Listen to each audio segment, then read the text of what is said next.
दोस्तों स्वागत है आपका अनोहना की पार्ट 3 वाली वीडियो में, जो कि हमारी सीरीज का आखिरी पार्ट है, जिसमें हम एपिसोड 9 से लेके एपिसोड 11 तक की कहानी एक्सप्लेन करेंगे। अगर आपने अभी तक हमारी अनोहना की पार्ट 2 या पार्ट 1 वाली वीडियो नहीं देखी है तो दोनों के लिंक आपको ऊपर आई बटन और नीचे डिस्क्रिप्शन बॉक्स में मिल जाएगी। जल्दी से जाके देख के आओ, because this anime is damn good. तो अब ज्यादा टाइम ना वेस्ट करते हुए अपनी इंट्रोडक्शन देके लास्ट 3 एपिसोड्स का शुभारंभ करते हैं। हेलो नमस्कार, सत श्री अकाल, आदाब। This is me Anurag and you are watching anime loft.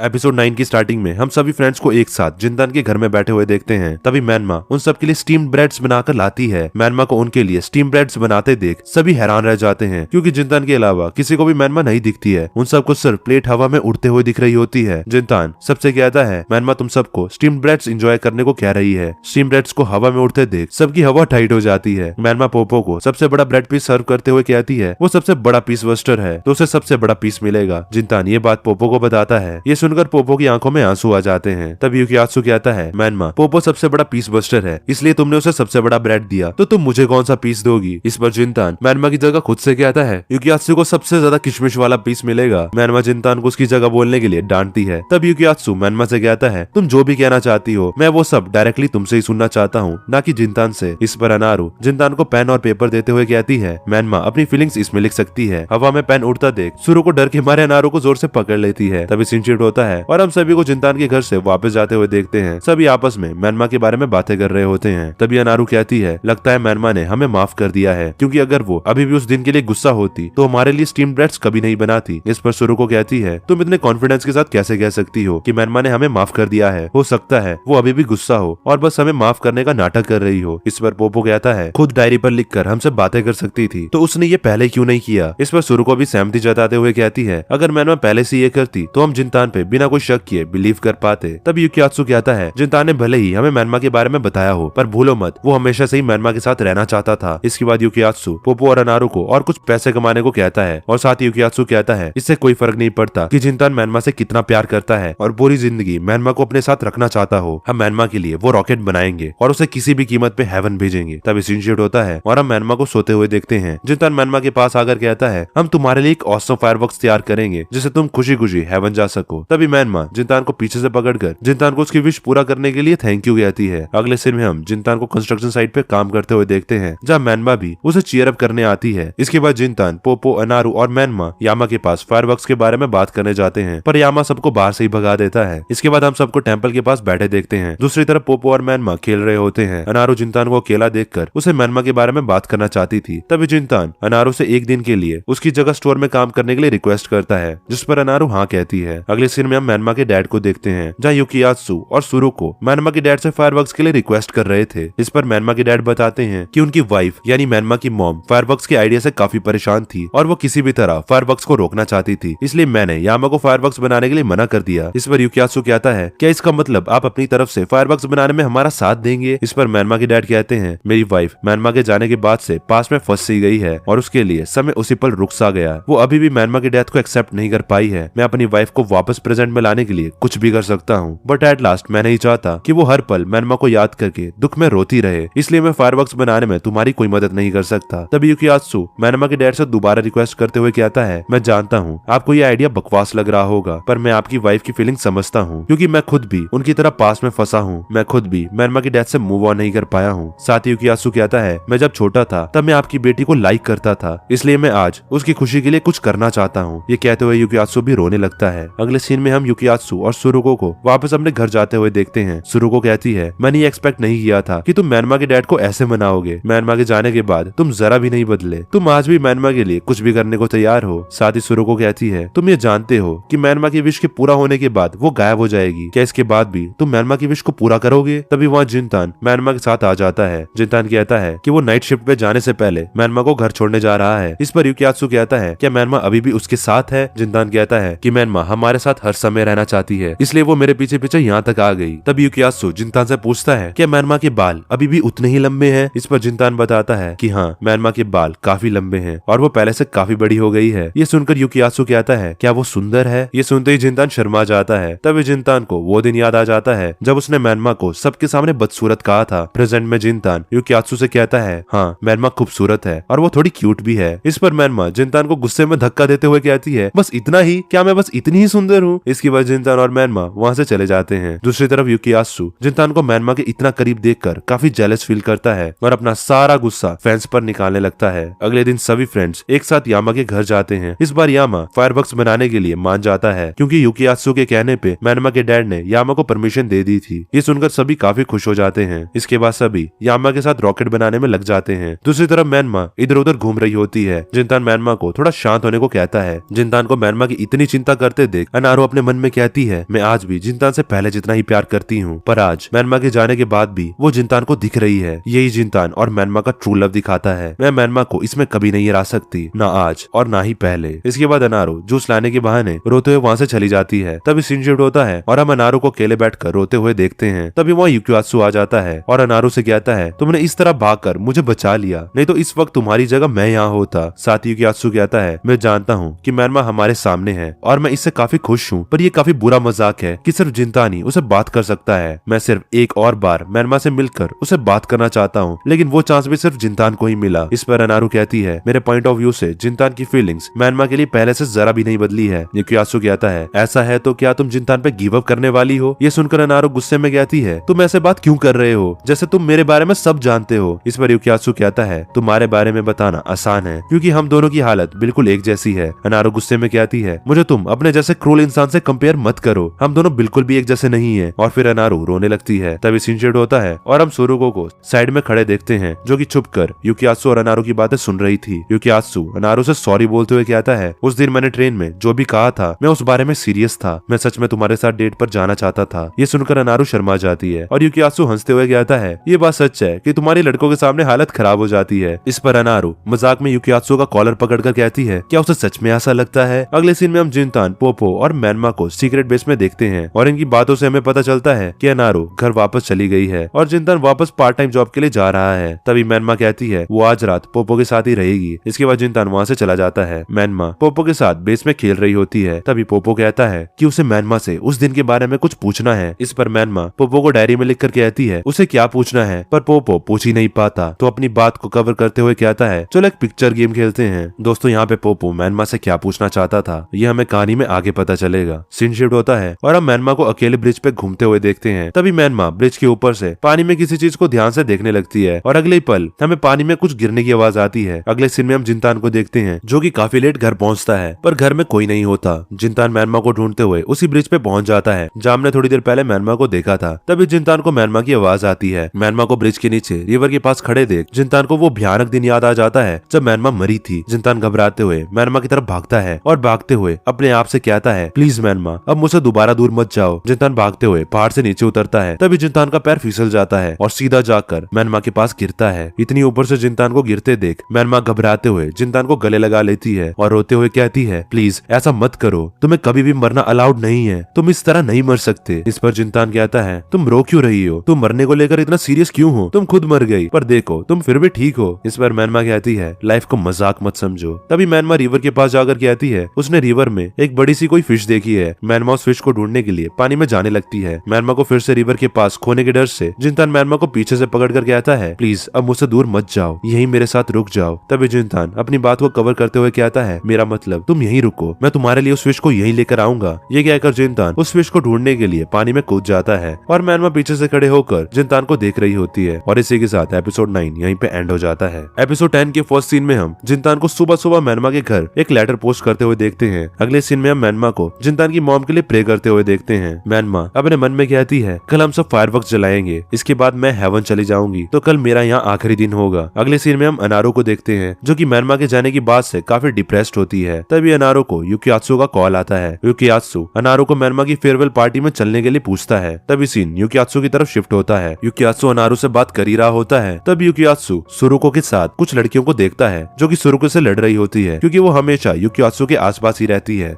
Actually ये लड़कियां लड़कियां सुरुको को युकियात्सु और उनके बीच से हटाना चाहती थी। उसमें से एक सुरुको से कहती है वो ही अकेली नहीं है जो युकियात्सु को अच्छी तरह जानती है। इस पर सुरुको कहती है युकियात्सु 68 किलो भारी, 5.11 फीट लंबा है, उसका फेवरेट खाना कुकीज है और साथ ही वो एक क्रॉस ड्रेसर है। युकियात्सु की क्रॉस ड्रेसर वाली बात सुनकर बाकी लड़कियां शॉक्ड रह जाती है। पीछे से युकियात्सु ये सब सुन रहा होता है और गुस्से में सुरुको का हाथ पकड़कर कहता है वो ऐसे ही हर किसी को उसके बारे में नहीं बता सकती। पर फिर युकियात्सु सुरुको को रोता हुआ देख उसका हाथ छोड़ देता है और सुरुको रोते हुए वहाँ से चली जाती है। तभी सीन शिफ्ट होता है और हम पोपो को जिनतान के घर पे देखते हैं। पोपो कहता है आज मैनमा की फेयरवेल पार्टी है तो वो सबसे अच्छे डेकोरेशंस डिजर्व करती है। इसके बाद जिनतान, पोपो और मैनमा फेयरवेल पार्टी की तैयारी करने लग जाते हैं। तभी सीन शिफ्ट होता है और हम मैनमा के डैड को देखते हैं। वो मैनमा की मॉम को भी मैनमा के लिए लगाए फायरवर्क्स देखने के लिए चलने को कहते हैं। इस पर मैनमा की मॉम गुस्से से कहती है मैं कहीं नहीं जाने वाली हूँ, कब तक ये बच्चे मुझे मैनमा की मेमोरीज को लेकर परेशान करते रहेंगे। तभी सतोशी कहता है मैं वो फायरवर्क्स देखने जा रहा हूँ। इस पर उसकी मॉम उसे रोकते हुए कहती है तुम वहाँ क्यों जा रहे हो। सतोशी कहता है कि आपने कभी ये नोटिस भी किया कि मैं कितना बड़ा हो गया हूँ, आप अभी भी मैनमा की मेमोरीज को लेकर परेशान हो और वहीं अटके हुए हो। ऐसा कहकर सतोशी वहाँ से चला जाता है। ये सुनकर मैनमा की मॉम रोने लगती है। तभी मैनमा के डैड उन्हें संभालते हुए कहते हैं तुम्हारे जितना दुख हम सबको भी हो रहा है, मैनमा को भुलाना हमारे लिए नामुमकिन है और मैं कभी उसे बुलाना भी नहीं चाहता हूँ। पर तुम्हें नहीं लगता हमें एक साथ एक फैमिली की तरह मैनमा की आत्मा की शांति के लिए प्रे करने जाना चाहिए। तभी सीन शिफ्ट होता है और हम युकियात्सु और अनारू को एक साथ कैफे में देखते हैं। अनारू कहती है क्या होगा जब मैनमा पहले की तरह दोबारा गायब हो जाएगी। मैं पहले भी बचपन में कई बार इस बारे में सोचती थी और मुझे लगता था कि मैनमा के गायब होने के बाद मैं जिनतान की फेवरेट बन जाऊंगी, पर मैं इस बारे में गलत थी। जब मैनमा सच में गायब हो गई तब मेरे और जिनतान के बीच की दूरियां पहले से कई ज्यादा बढ़ गई। आज मैं और जिनतान दोबारा एक साथ हैं क्योंकि मैनमा ने वापस आने का डिसाइड किया था। तभी युकियात्सु को सुरुको का कॉल आता है। सुरुको पूछती है क्या वो सीक्रेट बेस जा रहा है। इस पर युकियात्सु कहता है वो अभी भी बेस जाने के बारे में सोच ही रहा है। सुरुको कैफे के बाहर ही खड़ी होती है और गुस्से में कहती है तुम डरपोक हो, तुमने कहा था तुम किसी भी कीमत पर मैनमा को हेवन भेजोगे, पर तुम अब पीछे हट रहे हो, तुम ये करने से डर रहे हो, इसलिए तुम अनारो के साथ कैफे में हो। साथ ही सुरुको कहती है कि उसे याद आ गया है कि जिस दिन मैनमा मरी थी उस दिन मैनमा ने हमें कॉल करके क्या कहा था, वो उस दिन हमें जिनतान की मदद करने के लिए कह रही थी। ये कहकर सुरुको कॉल कट कर देती है। तभी युकियात्सु अनारू से कहता है मुझे तुम्हारी मदद चाहिए, ये ऐसा काम है जो सिर्फ तुम ही कर सकती हो। तभी सीन सीक्रेट बेस की तरफ शिफ्ट होता है जहाँ सभी फ्रेंड्स मैनमा की फेयरवेल पार्टी में आ जाते हैं। दूसरी तरफ जिनतान मैनमा की जाने की बात से खुश नहीं होता और अपने मन में कहता है कि एंड काफी करीब है। इसके बाद पोपो मैनमा की फेयरवेल पार्टी को स्टार्ट करता है। मैनमा सबको अपनी डायरी दिखाकर कहती है आज के दिन को मेरे लिए डेडिकेट करने के लिए थैंक यू, मैं कल हेवन चली जाऊंगी तो प्लीज तब तक के लिए मेरे फ्रेंड्स बने रहना। ये पढ़कर सभी की आंखों में आंसू आ जाते हैं और सभी पार्टी कंटिन्यू करते हैं। तभी युकियात्सु कहता है ये एक पार्टी है तो यहाँ कुछ एंटरटेनमेंट भी होना चाहिए। इस पर पोपो कहता है किस तरह का एंटरटेनमेंट। इस पर युकियात्सु कहता है जिस दिन मैनमा मरी थी हम उस दिन हुई बातों को दोबारा यहाँ दोहरा सकते हैं। इस पर जिनतान कहता है क्या तुम्हें ये बात मजाक लग रही है जो तुम उस दिन को दोबारा दोहराना चाहते हो। तभी युकियात्सु अनारू को वो सवाल पूछने को कहता है। अनारू ना चाहते हुए भी जिनतान से पूछती है क्या वो मैनमा को लाइक करता है। युकियात्सु कहता है मैनमा यहीं पर बैठी है तो इस सवाल का क्लियरली जवाब दो। जिनतान को युकियात्सु पे गुस्सा आ रहा होता है। तभी पीछे से पोपो पहले की तरह ही जिनतान को अपना लव कन्फेस करने के लिए एनकरेज करता है। सुरुको सबको रोकने की कोशिश करती है पर सभी उसे इग्नोर कर देते हैं। तभी जिनतान मैनमा को देखता है जो कि पहले की तरह इस सवाल का जवाब जानने के लिए बैठी होती है। तभी जिनतान इस बार कहता है हाँ मैं मैनमा को सच में लाइक करता हूँ और ऐसा कहकर एम्बैरस होके जिनतान पिछली बार की तरह ही बाहर भागता है। तभी पोपो पीछे से जिनतान से कहता है तुम अगर आज भी पहले की तरह ही भागे तो वही होगा जो पहले भी मैनमा के साथ हुआ था। तभी जिनतान वहीं रुक जाता है और ध्यान से मैनमा की तरफ देखता है जो कि पहले की तरह ही चुपचाप बैठी होती है, पर इस बार मैनमा की आंखों में आंसू होते हैं। तभी सीन शिफ्ट होता है और हम अनारू को सुरुको के साथ देखते हैं जो कि सीक्रेट बेस में हुई बातों से दुखी होती है और रो रही होती है। अनारू को रोते हुए देख सुरुको कहती है इसमें उसकी कोई गलती नहीं थी, उसे ये सब युकियात्सु ने करने को कहा था। तभी हम कुछ समय पहले का फ्लैशबैक देखते हैं जिसमें अनारू युकियात्सु के साथ सीक्रेट बेस जा रही होती है जहाँ युकियात्सु अनारू से वही बचपन वाला सवाल पूछने को कहता है। अनारू युकियात्सु को यह सवाल पूछने से मना कर देती है और साथ ही कहती है उस वक्त बचपन में जिस तरह से बेस से जिनतान भागा था वही इस सवाल का जवाब था। इस पर युकियात्सु अनारू से कहता है मैनमा के हेवन जाने के बाद तुम उसे आज भी हार रही हो, तुम जिनतान के उतना करीब नहीं हो जितना तुम हमेशा से डिजर्व करती थी। तुम एक ऐसी लड़की से हार रही हो जो असल में एग्जिस्ट ही नहीं करती है। क्या तुम हमेशा ऐसे ही रहने वाली हो? क्या तुम इससे खुश हो? प्रेजेंट में अनारू रोते हुए सुरुको से कहती है तुम कभी नहीं समझोगी कि कैसा लगता है जब तुम किसी को सबसे ज्यादा प्यार करो और वही तुम्हें कभी नोटिस ना करे। इस पर सुरुको कहती है मैं ये दर्द समझती हूँ क्योंकि मैं खुद युकियात्सु को सबसे ज्यादा पसंद करती हूँ। साथ ही सुरुको कहती है युकियात्सु हमेशा से ही मैनमा के पीछे भाग रहा है और मैं सालों से उसे ये करते हुए देख रही हूँ। जब मैनमा हेवन चली जाएगी तब जिनतान की लाइफ फिर से पहले जैसी हो जाएगी, पर युकियात्सु कभी नहीं बदलेगा, वो कभी मुझे चूज नहीं करेगा। अब मैनमा जब हेवन जा रही है तो वो अनारू तुम्हें अपने लिए मैनमा की रिप्लेसमेंट के तौर पे देखेगा। इस पर अनारू रोते हुए सुरुको से कहती है कि मैं सिर्फ जिंतान को पसंद करती हूँ, मैं कभी भी युकियात्सु के साथ नहीं जाऊंगी, कोई भी मेरे लिए जिंतान की जगह नहीं ले सकता है। सुरुको कहती है तुमने सही कहा कि हमारे लिए कोई भी जिंतान और युकियात्सु की जगह नहीं ले सकता, तो मैनमा को हेवन जाना ही होगा। तभी सीन शिफ्ट होता है और हम जिंतान को मैनमा के साथ घर जाते हुए देखते हैं। तभी सीन जिंतान के कुछ देर पहले के फ्लैशबैक में शिफ्ट होता है, जहाँ पोपो जिंतान से सीक्रेट बेस में जो कुछ भी हुआ उसके लिए माफी मांगते हुए कहता है मैं तुम पर उस बात को लेकर प्रेशर नहीं बनाना चाहता था। इस पर जिंतान कहता है तो तुमने उस वक्त ऐसा क्यों किया, मुझे लगा था हमारे ऐसा करने से सारी चीजें पहले की तरह ही रिमाइंड हो जाएगी। तभी सीन प्रेजेंट में शिफ्ट होता है, जब मैनमा जिंतान से कहती है क्या उसने जो भी सीक्रेट बेस में कहा वो सच था। इस पर जिंतान शर्माते हुए हाँ कहता है। मैनमा खुश होते हुए कहती है वो भी जिंतान को पसंद करती है। इस पर जिंतान कहता है उसका लाइक उस टाइप का लाइक नहीं था जो कि वो अपने फ्रेंड्स को करता है। मैनमा कहती है मैं जानती हूँ कि तुम्हारा लाइक किस तरह का था, उस लाइक के अकॉर्डिंग तुम मुझसे शादी करना चाहते थे। मैनमा जिंतान का हाथ पकड़कर कहती है चीजें अलग होती, अगर मैं किसी नॉर्मल लड़की की तरह बड़ी होती क्या मैं तुम्हारी वाइफ बन पाती। इस पर जिंतान दुख के साथ कहता है अब ये कहने से कोई फर्क नहीं पड़ने वाला है क्योंकि तुम पहले ही मर चुकी हो। तभी जिंतान मैनमा से कहता है तुम हेवन न जाकर मेरे साथ यहीं पर क्यों नहीं रुक जाती। इस पर मैनमा मुस्कुराते हुए कहती है मुझे पुनर्जन्म के लिए हेवन जाना ही होगा, मैं अगर अभी हेवन नहीं जाऊंगी तो मैं कभी भी पुनर्जन्म लेकर वापस यहाँ नहीं आ पाऊंगी और किसी से भी पहले की तरह बातें नहीं कर पाऊंगी। तभी सीन युकियासु की तरफ शिफ्ट होता है। युकियासु सीक्रेट बेस में जो भी हुआ उसे याद करके मैनमा की विक से कहता है जैसा तुम चाहती थी मैंने वैसा ही किया, तुम जाने से पहले जिंतान को उसकी गिल्ड से निकालना चाहती थी जो कि ठीक से हो चुका है। ओ तो सच में इसलिए युकियासु ने अनारो को वो करने को कहा था, वो चाहता था कि जिंतान अपने बचपन के उस दिन के गिल्ड से फ्री हो जाए ताकि मैनमा को जिंतान की चिंता ना रहे। तभी सीन शिफ्ट होता है और हम मैनमा को सोते हुए देखते हैं। मैनमा अपने सपने में जिंतान की मॉम को देखती है। जिंतान की मॉम मैनमा से कहती है कि वो जानती है कि वो जल्दी मरने वाली है, पर उन्हें इसका दुख नहीं है क्योंकि वो जानती है कि वो दोबारा जन्म लेकर इस दुनिया में आएंगी, पर वो जाने से पहले कुछ जरूरी काम करना चाहती है। तभी मैनमा अपनी नींद से उठ जाती है और अपने आप से कहती है मैं वो जरूरी बात जानती हूँ, पर मैं थोड़ी देर और यहाँ रुकना चाहती हूँ क्योंकि वो सब मुझे उनका बनाया हुआ रॉकेट दिखाना चाहते हैं। अगले सीन में हम सबको रॉकेट के स्ट्रक्चर के पास खड़े देखते हैं और सभी रॉकेट को डेकोरेट करने लगते हैं। तभी वहाँ सुरुको आ जाती है, पर सुरुको के बाल पहले से छोटे होते हैं। अनारो उसके नए हेयर स्टाइल के बारे में पूछती है। इस पर सुरुको कहती है उसका मूड था इसलिए उसने अपने बाल छोटे कर दिए। तभी सुरुको कहती है ये बस एक बेकार सा झूठ था। इस पर अनारो कहती है वो उसकी बातों से ही समझ गई थी कि ये बस एक झूठ है। दोस्तों सुरुको का यहाँ पर अपने बाल काटना एक सिंबल है कि वो अपनी लाइफ में अब मूव ऑन कर चुकी है। तभी वहाँ मैनमा का भाई सतोशी भी आ जाता है। मैनमा सतोशी को देखकर काफी खुश हो जाती है और उसे गले लगा लेती है। तभी मैनमा जिंतान को सतोशी को यहाँ बुलाने के लिए थैंक यू बोलती है। इसके बाद सभी रॉकेट को उठाकर स्ट्रक्चर की तरफ ले जाने लगते हैं। इस वक्त अनारू अपने मन में कहती है वो जो भी कर रहे हैं वो मैनमा के लिए सही है। सुरुको अपने मन में कहती है हमें ये करना पड़ रहा है क्योंकि हमारे इंटरेस्ट आपस में जुड़े हुए हैं। पोपो अपने मन में कहता है मैनमा किसी भी कीमत पे हेवन जाएगी और जिंतान मैनमा को जाते देख अपने मन में कहता है मैं कभी भी ये सब रोक सकता हूँ। तभी युकियासु जिंतान से कहता है हम जो भी कर रहे हैं इससे मैनमा को खुशी ही मिलेगी। जिंतान इस पर हाँ कहता है और युकियासु अपने मन में कहता है मैं किसी भी कीमत पर तुम्हें ये सब खराब करने नहीं दूंगा। इसके बाद सभी स्ट्रक्चर तक पहुंच जाते हैं। जिंतान मैनमा की पुनर्जन्म वाली बात को याद करके कहता है मेरे पास अभी भी ये सब रोकने के लिए टाइम है, पर क्या मुझे ये सच में रोकना चाहिए। इसके बाद सभी रॉकेट को स्ट्रक्चर में सेट कर देते हैं और बस रॉकेट में आग लगानी होती है। दूर से जिंतान रॉकेट को देखकर कहता है मैं ये अभी भी रोक सकता हूँ, मुझे अभी भी कुछ करना होगा, मुझे अभी कुछ करना होगा। तभी जिंतान रॉकेट लॉन्च को रोकने के लिए आगे बढ़ता है, पर तब तक बहुत देर हो जाती है। यामा रॉकेट में आग लगा देता है और रॉकेट हवा में उड़ जाता है और ब्लास्ट हो जाता है। मैनमा की मॉम और सभी फ्रेंड्स दूर से ही रॉकेट को फूटते हुए देख रहे होते हैं। जिंतान और जिंतान के सभी फ्रेंड्स को लगता है कि मैनमा अब जा चुकी है। तभी पीछे से मैनमा एक्साइटमेंट में चिल्लाते हुए कहती है ये आसमान में बिल्कुल किसी फ्लावर की तरह ब्लास्ट हुआ है। तभी मैनमा रियलाइज करती है कि वो अभी तक गायब नहीं हुई है और जिंतान धीमी आवाज में मैनमा का नाम लेता है। ये सुनकर युकियासु कहता है क्या मैनमा अभी भी यहाँ है। जिंतान अपने मन में कहता है मुझे इसके लिए माफ करना मैनमा, पर मेरे मन को ये जानकर काफी शांति मिली कि तुम अभी भी यहाँ पर हो। और इसी के साथ एपिसोड 10 यहीं पे एंड हो जाता है। इस वीडियो के फाइनल एपिसोड यानी एपिसोड 11 के फर्स्ट सीन में हम मैनमा को देखते हैं जिसे अभी भी मुक्ति नहीं मिली होती। मैनमा को अभी भी यहाँ देखकर जिंतान काफी कंफ्यूज होता है। तभी सीन शिफ्ट होता है और हम सतोशी को देखते हैं जो कि मैनमा के लिए इतना सब करने के लिए सबको थैंक यू बोलता है। तभी वहाँ मैनमा के मॉम डैड सतोशी को लेने आ जाते हैं। फिर से अपने मॉम डैड को देखकर मैनमा की आंखों में आंसू आ जाते हैं। मैनमा इस बात से काफी खुश होती है कि उसके मॉम डैड लास्ट टाइम पर उसे मिलने आए। अगले सीन में मैनमा को जिंतान के साथ घर पे देखते हैं। मैनमा जिंतान से कहती है उसकी लास्ट विश कुछ और है इसलिए वो अब तक गायब नहीं हुई है। इसके बाद जिंतान नहाने चला जाता है और जब तक वो वापस आता है मैनमा सो चुकी होती है। तभी जिंतान को युकियासु का कॉल आता है। युकियासु जिंतान को मैनमा के बिना ही छुपकर सीक्रेट बेस पर मिलने को बुलाता है। तभी सीन शिफ्ट होता है और हम सभी को एक साथ टेंपल के पास देखते हैं। युकियासु जिंतान से कहता है कि मैनमा को अभी भी मुक्ति क्यों नहीं मिली। इस पर सुरुको कहती है हो सकता है मैनमा की असली विश कुछ और हो। ये सुनकर अनारू कहती है ऐसा नहीं है, मैनमा अपनी विश की वजह से यहाँ नहीं फंसी है, वो हमारी वजह से हेवन नहीं जा पाई। भले ही हमने इतना सब मैनमा की विश के लिए किया था, पर आखिर में हम सब सिर्फ अपने बारे में ही सोच रहे थे। अनारू रोते हुए कहती है मैं सिर्फ अपनी बात करूं तो मैं सिर्फ अपने बारे में ही सोच रही थी। मैं जिंतान को मैनमा के साथ और नहीं देख सकती थी, इसलिए मैं मैनमा को हेवन भेजना चाहती थी। मैं कभी मैनमा की विश को पूरा करने में इंटरेस्टेड थी ही नहीं। मैं मैनमा को अपने पर्सनल रीजंस की वजह से हेवन भेजना चाहती थी। और ये जानकर मुझे काफी बुरा लग रहा है कि मैं अभी भी मैनमा से इतनी नफरत करती हूँ। इस पर यूकियासु कहता है मैं अभी बिल्कुल तुम्हारी तरह ही सेल्फिश हूँ। मैं अभी भी मैनमा को प्यार करता हूँ। उसके जाने के बाद भी मैं उसे कभी नहीं भुला पाया था, और आज जब वो वापस आ गई है उसे सिर्फ जिंतान ही देख सकता है, जो कि मुझे मंजूर नहीं था। ये सब सुनकर जिंतान काफी शॉक्ड रह जाता है। तभी दूसरी तरफ हम मैनमा को देखते हैं जो कि ठीक से अपने हाथ हिला नहीं पाती। तभी मैनमा अपने हाथ को गायब होता हुआ देखती है और अपने आप से कहती है अब समय आ चुका है। तभी सीन यूकियासु की तरफ शिफ्ट होता है, जहाँ यूकियासु गुस्से से कहता है मैं मैनमा को जिंतान के साथ नहीं देख सकता था, इसलिए मैं उसकी विश को पूरा करके उसे जल्द से जल्द हेवन भेजना चाहता था। इस पर सुरुको यूकियासु से कहती है तुम बहुत ही बुरे हो। तभी अनारू गुस्से में सुरुको से कहती है तुम्हें क्या लगता है तुम यूकियासु से बेहतर हो? तुम उसे पहले ही क्यों नहीं बता देती कि तुम उसे पसंद करती हो? ये सुनकर सुरुको अनारुको को रोकते हुए कहती है ये अभी भी पहले जैसा ही हो रहा है। पहले भी तुमने और यूकियासु ने जिंतान को मैनमा के लिए उसकी फीलिंग्स को कन्फेस करने के लिए फोर्स किया था। इस पर अनारू कहती है ये सच है, हाँ मैं हमेशा से मैनमा से जेलस करती थी क्योंकि जिंतान मैनमा को लाइक करता था, पर तुम भी कोई अलग नहीं हो। तुम ऐसे दिखाती थी जैसे तुम्हें इससे कोई फर्क नहीं पड़ता था, पर अंदर ही अंदर तुम भी मैनमा से जेलस थी क्योंकि तुम यूकियासु को पसंद करती थी पर यूकियासु मैनमा को, और इसी वजह से तुम भी मैनमा को हेवन भेजना चाहती थी। तभी सुरुको अनारू को दूर हटाते हुए कहती है मैं मैनमा से जेलस नहीं थी, मैं स्टार्टिंग से ये जानती थी कि मैं उसे कभी नहीं हरा पाऊंगी, पर मैं तुम्हारे जैसी नहीं हूँ। सुरुको रोते हुए कहती है मैं उन चीजों के सपने नहीं देखती हूँ जो कि कभी पूरे ही नहीं हो सकते हैं। मैंने तुम्हें पहले ही कहा था कि जब मैनमा हेवन चली जाएगी तब यूकियासु के लिए उसकी बेस्ट रिप्लेसमेंट तुम होगी अनारू, ना कि मैं यूकियासु की खुशी के लिए कुछ भी कर सकती हूँ। वो तुम ही थी जो हमेशा से मैनमा से जेलस फील करती थी, ना कि मैं। तुम पहले और आज भी यूकियासु से इस तरह से बात करती हो जैसे मैं कभी नहीं कर पाई। साथ ही सुरुको कहती है उस दिन मैनमा जब मरी थी, मैनमा ने जिंतान को छोड़कर बाकी सभी को सीक्रेट बेस में मिलने को कहा था क्योंकि वो हमें कुछ बताना चाहती थी। पर अनारू और यूकियासु तुम दोनों उस दिन जिंतान से फोर्सफुली उसकी फीलिंग्स को निकलवाना चाहते थे, तो तुमने चिपके से जिंतान को भी सीक्रेट बेस में बुला लिया था। पर मैंने मैनमा को पहले ही तुम्हारा ये सब प्लान बता दिया था। ये जानकर सभी शॉक्ड रह जाते हैं कि मैनमा इस बारे में जानती थी। यूकियासु कहता है अगर मैनमा इस बारे में जानती थी तो उसने हमें रोका क्यों नहीं? इस पर सुरुको कहती है वो किसी को भी हर्ट नहीं करना चाहती थी। इस प्लान के बारे में जानते हुए भी मैनमा ने उस दिन कहा था वो सिर्फ जिंतान को ही नहीं हम सभी को पसंद करती है। वो उस दिन भी हमें बेस्ट फ्रेंड्स की तरह ही एक साथ देखना चाहती थी। आगे सुरुको कहती है मुझे यूकियासु को अच्छी तरह जानने में कई साल लग गए, और आज जब मैं उसे अच्छी तरह जानती हूँ अब मुझे यूकियासु के सबसे करीब तुम दिख रही हो अनारू, ना कि मैं। इसलिए मैं मैनमा को हेवन भेजना चाहती थी जिससे अनारू जिंतान के साथ चली जाए और मैं यूकियासु के साथ। हाँ शायद तुम सही कह रही हो, मैं भी तुम्हारी तरह ही सेल्फिश हूँ। यूकियासु कहता है आज मैनमा सिर्फ हमारी वजह से हेवन नहीं जा पाई है क्योंकि हमने मैनमा की विश से ज्यादा अपनी फीलिंग्स और मोटिव्स को प्रायोरिटी दी। हम हद से ज्यादा सेल्फिश थे। तभी पोपो फ्रस्ट्रेट होकर कहता है इससे कोई फर्क नहीं पड़ता कि हम क्या सोचते हैं, वो कुछ भी ना करने से तो अच्छा ही है। तभी पोपो रोते हुए कहता है मुझे मैनमा की विश को पूरा करना होगा, मुझे मैनमा को हेवन भेजना होगा, नहीं तो मैनमा कभी भी मुझे इसके लिए माफ नहीं करेगी। इस पर जिंतान कहता है अब तुम किस बारे में बात कर रहे हो? यहाँ पे पोपो रिवील करता है कि उस दिन जब मैनमा मरी थी पोपो ने उसे मरते हुए देखा था। पोपो बताता है मैंने मैनमा को अपने सामने नदी में गिर के तड़पता हुआ देखा, पर मैं उसकी मदद करने नहीं गया, मैं कुछ ना कर पाया। मैं उस दिन बहुत ज्यादा डर गया था और आज भी उस दिन से डरा हुआ हूँ। मैं इस डर से भागना चाहता था लेकिन मैं कभी नहीं भाग पाया, इसलिए मैंने सीक्रेट बेस में ही रहना शुरू कर दिया। मुझे लगता था कि मैं स्कूल स्किप करके दुनिया घूमूंगा तो मैं किसी दिन इस बात को भूल जाऊंगा। हाँ मैं ये बात भूलना चाहता था, और जब भी मैं सीक्रेट बेस जाता हूँ मुझे ये सब याद आता था, इसलिए मैं मैनमा को हेवन भेजना चाहता था। मैं उससे मुक्ति दिलाना चाहता हूँ। साथ ही पोपो रोते हुए कहता है मैं तुम सभी से भीख मांगता हूँ, प्लीज किसी तरह मैनमा को हेवन भेज दो। ये बात मुझे सालों से खाए जा रही है। मैं जानता हूँ मैं सेल्फिश हूँ, लेकिन उस दिन मैंने मैनमा को रिवर में गिरते हुए देखा था, मैंने मैनमा को उस रिवर में बहते हुए देखा था, और आज तक मैं ये कभी नहीं भूल पाया हूँ। और ये जानकर जिंतान को छोड़ सभी जोर जोर से रोने लगते हैं। सबकी बातें सुनकर जिंतान अपने मन में कहता है मैं ही अकेला नहीं था जो कि सिर्फ अपने बारे में सोच रहा था। मैं भी मैनमा की विश से ज्यादा अपनी पर्सनल प्रॉब्लम्स के बारे में सोचा। मैं खुद भी सेल्फिश था। मैनमा के बारे में सोचने के बजाय हम सभी ने अपने बारे में सोचा। साथ ही जिंतान कहता है मुझे सबके लिए माफ कर दो मैनमा। तभी सीन शिफ्ट होता है और हम मैनमा को देखते हैं। तभी जिंतान के डैड घर आ जाते हैं और जिंतान की मॉम की फोटो के सामने बैठकर कहते हैं क्या तुम्हें पता है कल जिंतान पूरे दिन अपने फ्रेंड्स के साथ सीक्रेट बेस में था, वो काफी बदल गया है। मैनमा जिंतान को अपने फ्रेंड्स के साथ समय बिताते हुए देख काफी खुश होती है। तभी सीन वापस जिंतान की तरफ शिफ्ट होता है जहाँ अनारू रोते हुए कहती है उससे अब जिंतान की कोई चिंता नहीं है, उसे सिर्फ मैनमा से माफी मांगनी है। तभी जिंतान हैरानी से अनारू का फेस देखकर कहता है तुम्हारी आईलैशेस गिर रही है। है। ये सुनकर युकियात्सु रोते रोते अचानक अपनी हंसी रोक नहीं पाता और हंसने लगता है। तभी सुरुको अनारू से कहती है, तुम्हारा फाउंडेशन भी धुल गया है। लगे हाथ पोपो भी अनारू से कहता है, तुम्हें सुंदर दिखने के लिए एक्स्ट्रा बाल लगाने की कोई जरूरत नहीं, तुम ऐसे ही ठीक दिखती हो। तभी सभी रियलाइज करते हैं कि वो सब एक दूसरे को अभी उनके निकनेम से बुला रहे थे। ये जानकर सभी हंसने लगते हैं। एक्चुअली दोस्तों, इतने टाइम से मैं उनको कॉल करने के लिए उनके निकनेम से बुला रहा था, पर कहानी में बड़े होने के बाद से ये सब कभी भी एक दूसरे को अपने निकनेम से नहीं बुलाते थे। कभी इनके मुंह से किसी को पुकारते वक्त उनका निकनेम गलती से निकल भी जाता था तो ये एम्बेरस हो जाते थे और अपने ईगो के चलते अवॉइड करते थे। तभी जिनतान सभी से कहता है, युकियात्सु ने सही कहा था कि मैं ये जानकर खुश था कि मैं सिर्फ मैनमा को देख सकता हूँ, लेकिन मैनमा ऐसी नहीं थी। एक पॉइंट पर मैं भी चाहता था कि मैनमा हेवन ना जाकर मेरे पास ही रहे। मैं भी सेल्फिश बन गया था, लेकिन मैनमा ऐसा नहीं सोचती थी। वो सिर्फ मुझे ही नहीं हर किसी से बात करना चाहती थी, इसलिए वो पुनर्जन्म के लिए हेवन जाना चाहती थी। ये सुनकर सभी को काफी दुख होता है। तब युकियात्सु कहता है, हम उसकी विश को सही तरह से पूरा करेंगे, हम सभी एक साथ उससे बात करेंगे। इस पर अनारू कहती है, युकियात्सु ने सही कहा, हम मैनमा की विश को उसके बिना कभी पूरा नहीं कर पाएंगे, क्योंकि हम सभी एक साथ ही सुपर पीस बस्टर्स हैं। और सुरुको और पोपो भी इस पर सहमति जताते हैं। तभी युकियात्सु जिनतान से कहता है, अब बस तुम्हारा इंतजार है लीडर। इस पर जिनतान सभी को सीक्रेट बेस में मिलने को कहता है और मैनमा को लेने के लिए घर की तरफ भागता है। भागते हुए जिनतान अपने मन में कहता है, मैनमा अब लग रहा है कि हम सही डायरेक्शन में जा रहे हैं, अब हम तुम्हारी विश को सही तरह से पूरा कर पाएंगे जैसे तुम डिजर्व करती थी। जिनतान भागते हुए घर पहुंचता है और मैनमा को जमीन पर लेटे हुए देख घबराते हुए कहता है कि उसे क्या हो रहा है। इस पर मैनमा कहती है, मुझे लगता है मुझे अब मेरी विश याद आ गई है, मुझे फाइनली वो प्रॉमिस याद आ गया है जो कि मैंने सालों पहले तुम्हारी मॉम से किया था। तभी सीन मैनमा के फ्लैशबैक पे शिफ्ट होता है, जहाँ जिनतान की मॉम मैनमा से कहती है, एक आखिरी चीज है जो मैं तुमसे चाहती थी। जिनतान खुद को अपनी बीमार मॉम के सामने स्ट्रॉन्ग दिखाने के लिए खुद को रोने से रोक रहा है, जो कि उसके लिए अच्छा नहीं है। मुझे मरने का कोई दुख नहीं है, पर मुझे जिनतान की चिंता है। मैंने जिनतान को काफी टेंस सिचुएशन में डाल दिया है, पर मैं नहीं चाहती थी कि वो इस वजह से अपनी फीलिंग्स को दबाए। मैं अपने बेटे को पहले की तरह हंसते, रोते और गुस्सा होते हुए देखना चाहती हूँ। ये सुनकर मैनमा जिनतान की मॉम से प्रॉमिस करती है कि वो जिनतान को किसी भी कीमत पे रुलाएगी। और दोस्तों, यही मैनमा की रियल विश होती है। तभी सीन प्रेजेंट में शिफ्ट होता है और मैनमा जिनतान से कहती है, मैंने बचपन में तुम्हारी मॉम को प्रॉमिस देने के बाद इस बारे में काफी सोचा। मैं जब भी तुम्हारे सामने आती थी तो मुझे समझ नहीं आता था कि मैं तुम्हें कैसे रुलाऊं, इसलिए मैंने मदद के लिए सबको उस दिन फोन करके सीक्रेट बेस बुलाया था और तुमसे ये बात छिपाने को कही थी। पर शायद फिर उस दिन जो भी मेरे साथ हुआ, ये सब तुमसे बातें छुपाने की पनिशमेंट मुझे मिली। ये सुनकर जिनतान अपने मन में कहता है, जिस विश को पूरा करने के लिए तुम वापस आई थी वो सिर्फ मेरे भले के लिए थी। जिनतान मैनमा से कहता है, उस दिन जो भी तुम्हारे साथ हुआ वो कोई पनिशमेंट नहीं थी। तुम उस दिन अगर मुझे ये बात बता भी देती तभी मैं सीक्रेट बेस जरूर जाता। तुम्हारी ये बात बताने या ना बताने से कोई फर्क नहीं पड़ता, हम सभी तब भी वहाँ जाते क्योंकि वो हमारा सीक्रेट बेस था। ये कहते हुए जिनतान की आंखों में आंसू आ जाते हैं, जिससे मैनमा की विश पूरी हो जाती है। जिनतान आज जाके इतने सालों बाद खुलकर रोया था। जिनतान को रोते हुए देख मैनमा कहती है, मैं खुश हूँ कि तुम रो रहे हो, पर मुझे तुम्हारा हंसता हुआ चेहरा ज्यादा पसंद है। मुझे लगता है अब मेरे जाने का समय आ गया है। इस पर जिनतान मैनमा का हाथ पकड़कर कहता है, तुम अभी नहीं जा सकती, तुम्हें थोड़ी देर और रुकना होगा, तुम सिर्फ मुझे गुड बाय कहकर नहीं जा सकती। जिनतान मैनमा को अपनी पीठ पर बिठाते हुए कहता है, मुझे तुम्हें दोबारा देखने का एक और मौका चाहिए था ताकि मैं तुम्हें उस दिन के लिए सॉरी कह सकूं और अपनी फीलिंग्स के बारे में तुम्हें बता सकूं। लेकिन मैं ही अकेला नहीं था जो तुम्हें देखना चाहता था, वो सब भी तुम्हें एक बार देखना और तुमसे बात करना चाहते थे। हम सभी तुम्हें बहुत प्यार करते हैं, हम सभी तुम्हें दोबारा देखना चाहते थे, इसलिए प्लीज मेरे साथ बेस चलो। इसके बाद जिनतान मैनमा को अपनी पीठ पे बिठाकर सीक्रेट बेस ले जाता है, जहाँ सभी जिनतान और मैनमा का इंतजार कर रहे थे। जिनतान मैनमा को नीचे उतारता है, तभी जिनतान रियलाइज करता है कि मैनमा गायब हो गई है और सभी ये जानकर मैनमा को इधर उधर ढूंढने लगते हैं, पर मैनमा वहीं पीछे खड़ी होती है। मैनमा भी ये जानकर रोने लगती है कि वो अब जिनतान को भी नहीं दिख रही और परेशान जिनतान से कहती है कि वो हाइड एंड सीक खेल रही है। जिनतान को मैनमा तो नहीं दिख रही होती, पर उसे सुनाई दे जाता है। तो इसके बाद जिनतान बाकी सबके साथ मैनमा को ढूंढने के लिए बाहर चला जाता है। अगले सीन में हम मैनमा को अकेले सीक्रेट बेस में देखते हैं। मैनमा अपने आप से कहती है, प्लीज मैं अभी गायब नहीं होना चाहती हूँ, मुझे अभी सबको गुड बाय कहना बाकी है। दूसरी तरफ सभी जंगल में मैनमा को ढूंढ रहे होते हैं। इधर सीक्रेट बेस में मैनमा अपनी डायरी में कुछ लिखने की कोशिश करती है, उधर दूसरी तरफ किसी को भी मैनमा नहीं मिल रही होती और सब ये जानकर दुखी हो जाते हैं कि मैनमा अब जा चुकी है। तभी अनारू और सुरुको को पेड़ के पास मैनमा की डायरी के कुछ पेजेस मिलते हैं, जो कि मैनमा ने ही सबके लिए वहाँ लिख के रखे होते हैं। उनमें मैनमा ने सभी के लिए गुड बाय नोट लिखा होता है, जहाँ मैनमा ने सुरुको के लिए लिखा होता है, I love how kind you are. Yukiatsu के लिए लिखा होता है, I love how hard working you are. Poppo के लिए, I love how funny you are. Anaru के लिए, I love how you are so reliable. और जिनतान के लिए, I love you, it's kind of a love that makes me want to be your wife. ये पढ़कर सभी की आंखों में आंसू आ जाते हैं। तभी हम साइड में मैनमा को देखते हैं, जो कि अपने मन में खुश होकर कहती है, कम से कम इस बार जाने से पहले मैं सबको ठीक से गुड बाय तो कह पाई। तभी जिनतान कहता है, मैनमा तुम इस तरह नहीं जा सकती, हम अभी भी हाइड एंड सीक खेल रहे हैं और ये गेम तब तक खत्म नहीं होगा जब तक हम तुम्हें ढूंढ नहीं लेते। इसके बाद सभी एक साथ रोते हुए चिल्लाकर कहते हैं, क्या तुम तैयार हो मैनमा?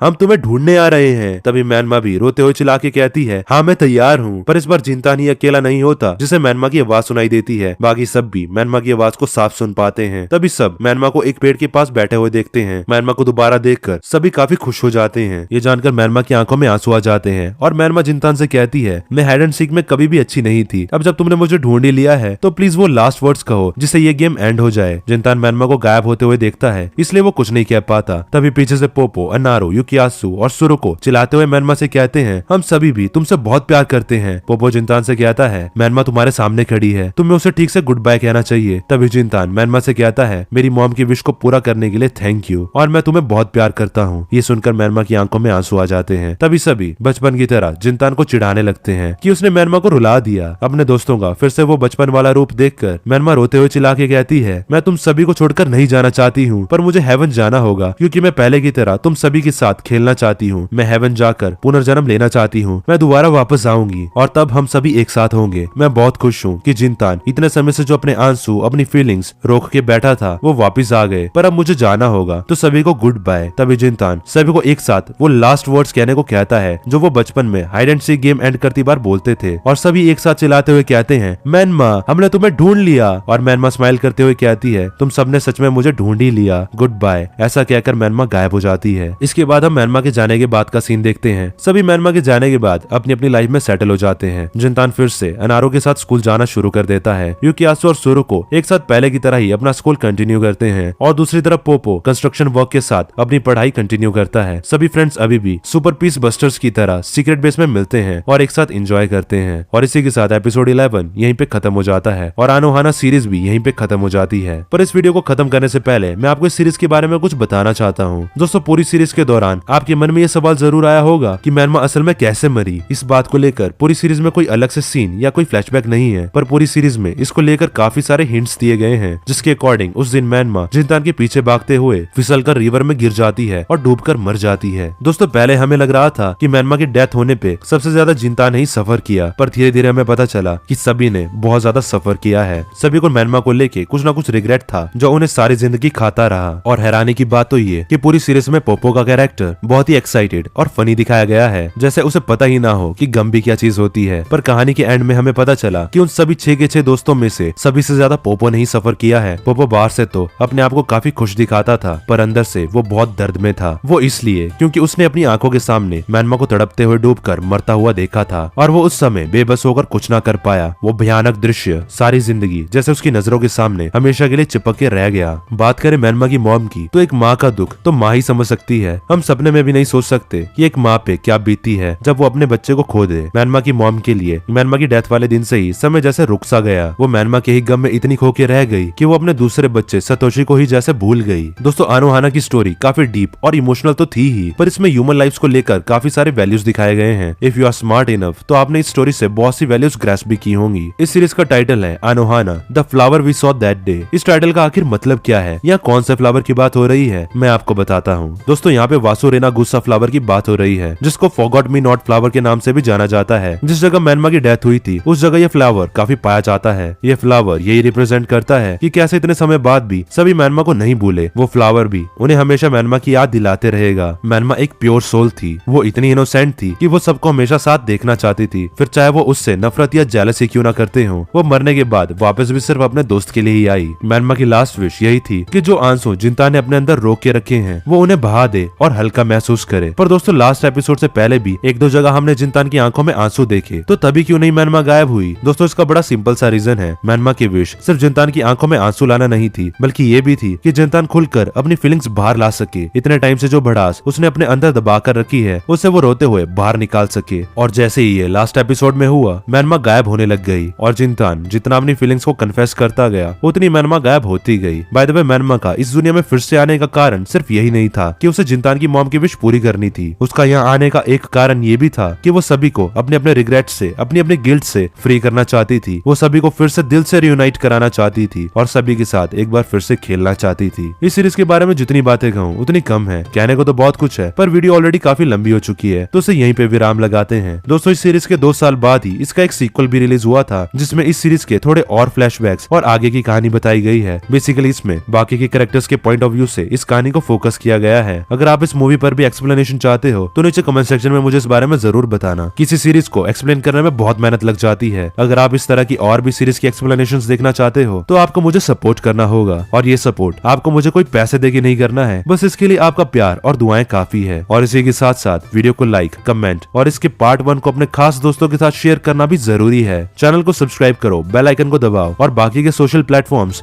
जैसे इंस्टाग्राम, फेसबुक, ट्विटर और डिस्कॉर्ड पे भी मुझसे कनेक्ट करो। सभी की लिंक्स आपको नीचे डिस्क्रिप्शन बॉक्स में मिल जाएगी। Question of the day, in 6 friends की टीम का नाम क्या था? अगर आपको इस सवाल का जवाब पता है तो नीचे कमेंट सेक्शन में मुझे अपने जवाब जरूर दें। मिलते हैं अगली वीडियो में। हर हर महादेव।